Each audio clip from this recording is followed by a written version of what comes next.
میں جیل میں گیا کیونکہ یہ میرا ایمان ہے کہ جب تک ایک ملک کے اندر انصاف نہیں ہوتا کوئی بھی مہذب معاشرہ اس کی بنیاد انصاف پہ ہوتی ہے اور جو انصاف کے گارڈین ہوتے ہیں وہ آپ کی عدلیہ ہوتی ہے. تو میں یہ کہتے ہوئے مجھے افسوس ہوا. اور افسوس کیوں ہوا میں یہ اپنی قوم کے سامنے واضح کر دوں. جو بھی عدلیہ کا فیصلہ ہم ایکسیپٹ کرتے ہیں. افسوس اس لیے ہوا کہ جو ڈپٹی اسپیکر نے جو اسمبلی پروگ کی تھی اس کی وجہ کیا تھی؟ اس کی وجہ یہ تھی آرٹیکل 5 یعنی کہ بیرونی مداخلت ہوئی تھی پاکستان کے عدم اعتماد پہ. تو میں یہ چاہتا تھا کہ سپریم کورٹ کم از کم اس کو دیکھتا تو صحیح. یہ بڑا سیریس الزام ہے کہ ایک باہر سے ملک آپ کے اندر ایک پوری سازش کر کے ایک گورنمنٹ کو اس کے خلاف سازش کر کے اس کو گراتا ہے. تو اس کے یہ اتنا سیریس ایلیگیشن تھی کہ میں چاہتا تھا کہ اس کی کوئی پروب ہو. کم از کم سپریم کورٹ وہ جو مراسلہ ہے جو ڈاکیومنٹ ہے کم از کم اس کو بلا کے دیکھ تو لیتا کہ کیا یہ جو ہم کہہ رہے ہیں کہ اتنی بڑی سازش ہے اور رجیم چینج کی کوشش ہے کیا ہم سچ بول رہے ہیں یا نہیں بول رہے ہیں. تو مجھے تھوڑی سی مایوسی ہوئی کیونکہ یہ اتنا بڑا ایشو ہے اور اس کے اوپر کوئی سپریم کورٹ میں بات نہیں ہوئی. اور دوسرا مجھے افسوس یہ ہوا کہ اتنی جلدی جتنا فیصلہ آیا جو 63A یعنی کہ جو کھلے عام ہارس ٹریڈنگ ہو رہی ہے, پولیٹیشنز کے ضمیر خریدے جا رہے ہیں, بھیڑ بکریوں کی طرح ان کو بند کیا جا رہا ہے ہوٹلز میں اور ان کی قیمتیں لگائی جا رہی ہیں. سوشل میڈیا کا زمانہ ہے, بچے کو پتہ ہے اب کس قیمت کے اوپر اپنے ضمیر بیچ رہے ہیں. کون سی جمہوریت ہے یہ؟ کون سی دنیا کی جمہوریت میں اس چیز کی اجازت دی جاتی ہے؟ اور جو سب سے بڑا انصاف کا فورم ہے عدلیہ, اس سے ہم ایکسپیکٹ کرتے تھے کہ کم از کم اس کے اوپر اور کچھ نہیں تو سو موٹو ایکشن لے, کیونکہ یہ تو ایک مذاق بن گیا ہے پاکستان کی ڈیموکریسی کا. کیونکہ یہ تو کہیں اتنے کھلے عام تو میرے خیال میں بنانا ریپبلکس میں بھی نہیں سیاستدان نہیں بکتے جو یہ بک رہے تھے اور بک رہے ہیں. اور وہ دیکھیں اب یہ جو پنجاب میں ہو رہا ہے, کبھی وہ اواری کے اندر لوگ بند ہیں جناب, ان کو نکل رہا ہے گارڈز. تو یہ تو کوئی جمہوریت نہیں ہے. لیکن اس سے جو سب سے تکلیف دہ چیز ہے کہ دیکھیں ایک قوم جس کی 60% سے زیادہ آبادی 30 سال کی عمر سے کم ہے, یہ ہماری یوتھ ہے, یہ ہمارا فیوچر ہے. اور فیوچر کو آپ اگر گائیڈ نہیں کریں گے, ان کی تربیت نہیں کریں گے, ان کی اخلاقیات کو اٹھائیں گے نہیں, اس طرح کی چیزیں کریں گے, تو وہ بھی یہ سمجھیں گے کہ اگر ملک کے جو لیڈرشپ ہے, یہ ریپرزینٹیٹیوز ہیں, یہ اگر رشوت دے کے لوگوں کو خرید رہے ہیں, کوئی بک رہا ہے کوئی خرید رہا ہے, تو ان کی ہم کیا مثال پیدا کر رہے ہیں؟ یعنی یہ کس طرف جا رہا ہے پاکستان. اور یہ پہلے بھی یہی شریف برادران نے شروع کی تھی چانگا مانگا, آج سے کوئی 30-32 سال پہلے.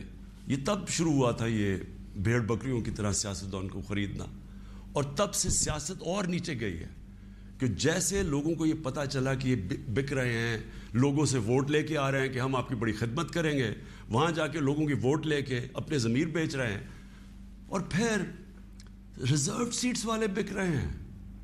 ریزرو سیٹس تو ایک تحفہ دیتی ہے ایک پارٹی کسی کو, وہ بکے ہوئے ہیں, وہ کھلے عام بک کے اور وہ دوسری طرف گئے ہوئے ہیں. تو میں صرف ایک اب ایز اے پاکستانی بات کر رہا ہوں کہ جو ایک خواب دیکھتا تھا اور شروع سے کہ ایک بڑا ہمارا عظیم ملک بنے گا, اور میری یہ کبھی خواب نہیں گئی میرے سے, میرا یہ بلیف ہے کہ اس ملک نے بڑا ایک عظیم ملک بننا ہے, اور یہ ایک سٹرگل ہے اس طرف جانے کے لیے.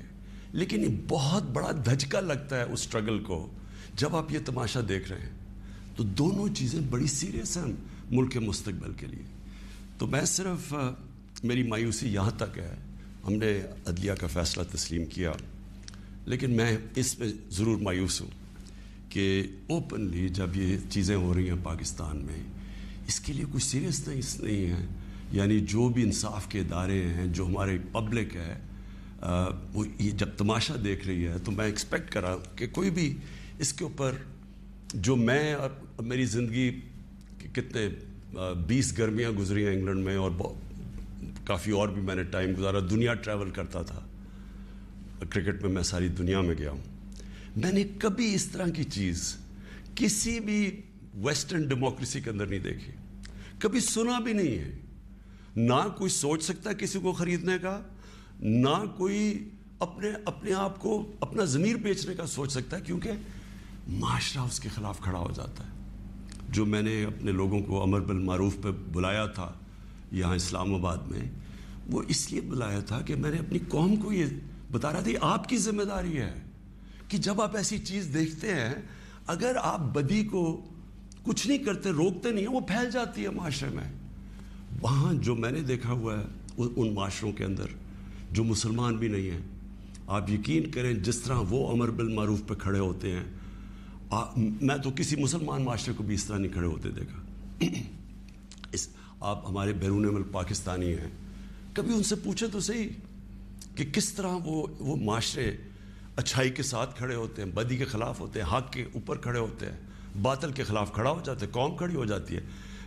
جب برطانیہ میں 20 لاکھ لوگوں کے ساتھ میں نے بھی مارچ کی آج سے 20 سال پہلے عراق وار کے خلاف, تو برطانیہ کو فائدہ ہو رہا تھا عراق وار سے, وہ تیل کی جنگ تھی, لیکن لوگوں نے نکلے, انہوں نے کہا آپ بڑا غلط کر رہے ہیں, آپ جھوٹ بول رہے ہیں, تو قوم نکلی. یہ زندہ قوم کی نشانی ہے. تو میری آج اپنی قوم سے بھی یہ ہے کہ وہ, اور میں آپ کو بعد میں اس کے اوپر بھی آؤں گا جب میں اپنی تقریر ختم کروں گا کہ آگے ہم نے کرنا کیا ہے, لیکن میں اپنی قوم کو بھی کہتا ہوں کہ اگر آپ اس طرح کی چیز کہ ایک باہر سے سازش ہو کے گورنمنٹ گر رہی ہے اور وہ پلان کر کے پورا ایک پلاٹ ہے جس کے اوپر میں ابھی بعد میں بتاتا ہوں, تو یہ آپ نے اپنے آپ کو بچانا ہے. جو اپنے بچوں کا مستقبل بچانا چاہتا ہے اس ملک میں, آپ اگر اس کے خلاف نہیں کھڑے ہوں گے, کسی نے اور آ کے آپ کو نہیں بچانا. قوم کھڑی ہوتی ہے اس کے اوپر, یہ بدی کے خلاف. اب میں آتا ہوں جی, یہ جو مراسلہ ہے یہ کیا ہے.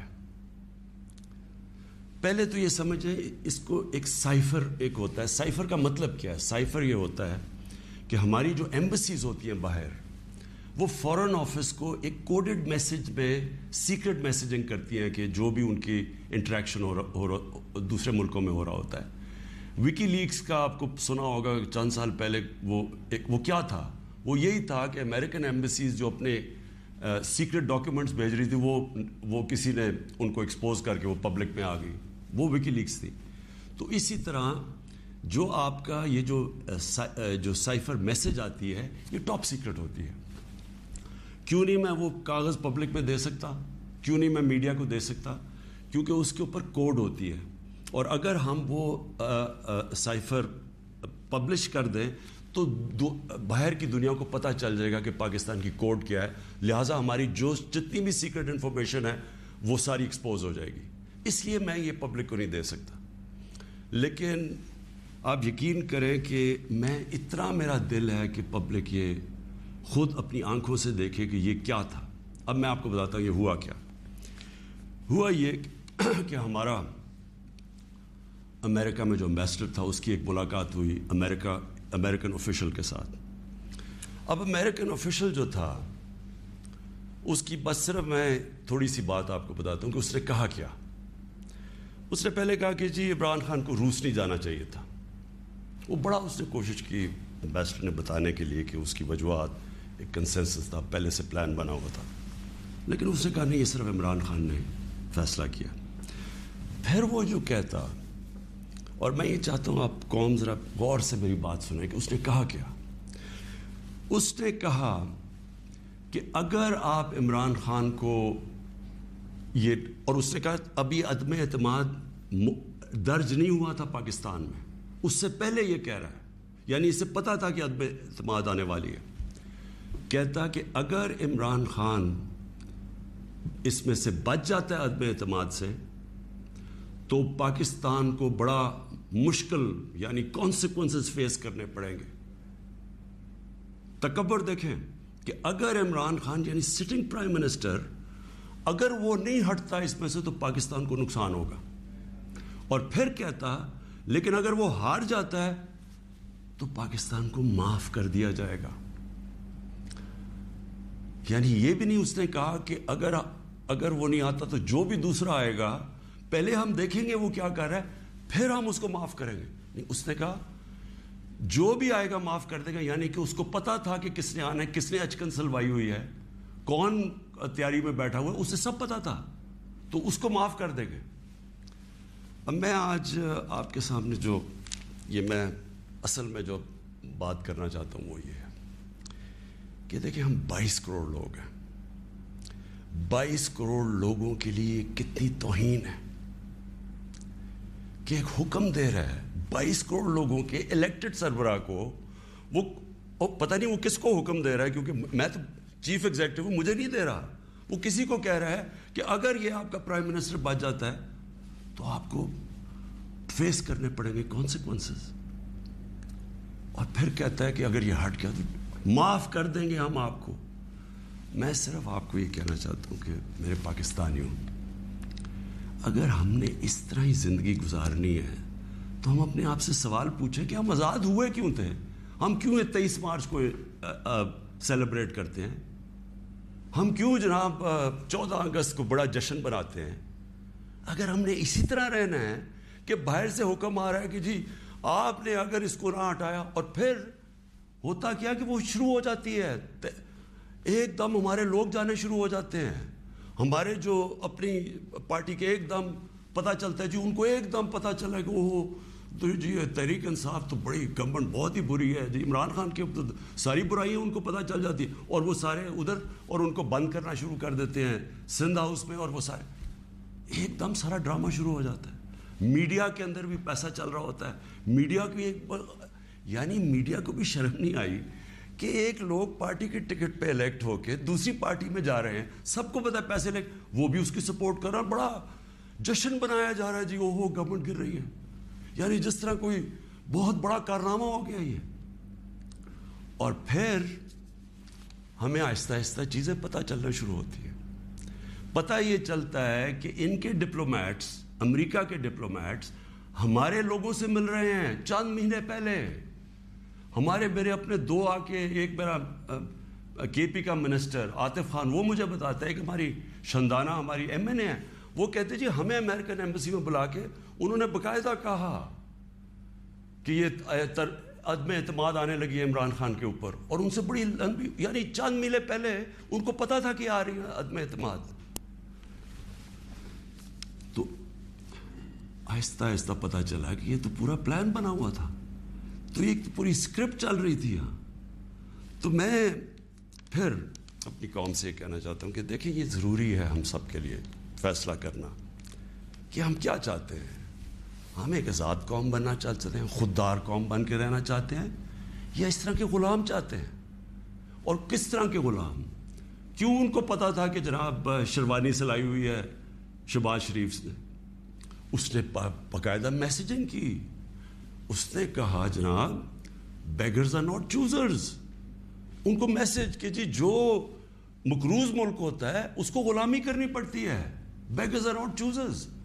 وہ دوسرا ان کا منسٹر بھیجتا ہے جی ہم تو لائف سپورٹ مشین پہ ہیں, تو وہ تو جب امریکہ چاہے بند کر دے, یعنی ہم تو ہیں ہی غلام. پہلے تو ان دونوں سے پوچھو کہ آپ 30 سال سے یہ ساری آپ کی پارٹیز حکومت میں تھی, تو کس نے یہ لائف سپورٹ مشین اور یہ مقروض کیا ملک کو؟ یہ کیا 3.5 سال میں ہوا ہے؟ 30 سال سے تو آپ پاور میں بیٹھے ہوئے ہیں, اور آج آپ کہہ رہے ہیں کہ جی کیونکہ جی ہمیں پر قرضے چڑھے ہوئے ہیں تو ہمیں تو غلامی کرنی پڑے گی. عمران کے اوشواس پرستاؤ پر کل ووٹنگ ہونی ہے, لیکن اس بیچ عمران دیش کے نام, پاکستان کے نام سمبودھن دے رہے ہیں. ان تمام باتوں پر ایک بڑا سوالیہ نشان کھڑا کر رہے ہیں جو بیتے دن انہوں نے اٹھائے ہیں, جہاں تک وہ یہ بتا رہے ہیں کہ کس طرح سے سانسدوں کی خرید فروخت چل رہی ہے. اور اتنا ہی نہیں, تمام ایسی باتیں جو وپکش کے ذریعے اٹھائی جا رہی ہیں ان پر بھی وہ بے باکی سے اپنی بات کو رکھ رہے ہیں. اس بیچ آئیے اب یوکرین کی بات کرتے ہیں. جانکاری یہ ہے کہ یوکرین میں کچھ ہتھیار ایسے ہیں جن کی چرچا پوری دنیا میں ہو رہی ہے. یوکرین کے پاس ایسے گیم چینجر ہتھیار آ چکے ہیں جن کے دھماکوں نے یدھ کا رخ موڑ کر رکھ دیا ہے. لگاتار روسی سینا کے حوصلوں کو توڑ رہا ہے, اور ان ہتھیاروں پر زیلنسکی کو اتنا زیادہ بھروسہ ہے کہ انہوں نے نیٹو اور امریکہ سے کہا ہے کہ ہمیں صرف ہتھیار دیتے رہیے, یوکرین روس کو دھول چٹا دے گا.